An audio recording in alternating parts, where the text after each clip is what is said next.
This video explains when you may be at higher risk of a hypo, so you can be more alert to the symptoms and take action to prevent them. A hypo usually happens when there's a mismatch between your insulin and food or physical activity, although sometimes there's no apparent reason at all.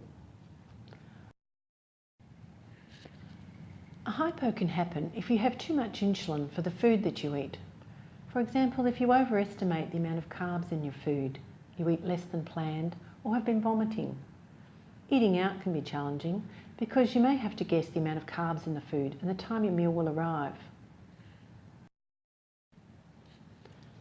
Alcohol can cause a hypo, even more so without food. It can happen while you are drinking or even later when you're sleeping.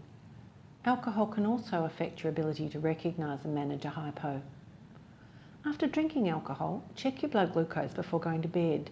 You may need to eat extra carbs or reduce your basal insulin. Also, be cautious with taking correction doses after drinking alcohol. We know that physical activity can cause a hypo because it uses up glucose and makes your insulin work more effectively. This includes unplanned activity as well as strenuous exercise and everyday activity like doing the housework, shopping, gardening, or just running to catch a bus. Physical activity can lower blood glucose levels during, immediately after, and even up to 24 hours or more after activity. So you may need to take less insulin before and after activity and eat extra carbs to avoid a hypo.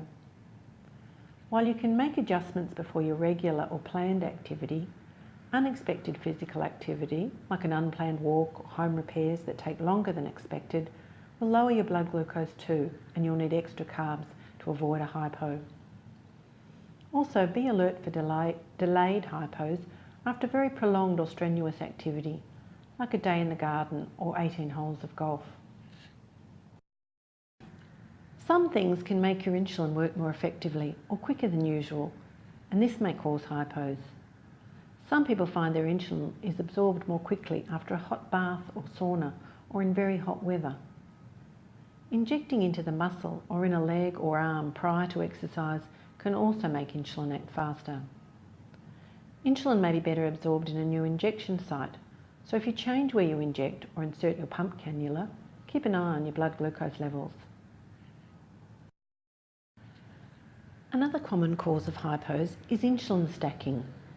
Insulin stacking can happen when extra insulin is taken without food to correct for above target blood glucose levels. So before taking a correction dose, consider when you had the last quick-acting or bolus insulin and how much insulin you still have on board. You may know from experience to expect hypos at certain times. This could be when your routine is disrupted, like on holiday or travelling. For women, it might be times in their menstrual cycle. When you're recovering from illness or have lost weight, you might find your insulin needs are reduced. Sometimes the early symptoms of hypos can be confused with the effects of illness or exercise, or might be missed altogether. Some people become so engaged or distracted by an activity that they don't notice the onset of hypo symptoms until it's quite severe. So be aware of the times when you are at greater risk of a hypo and check more frequently at those times.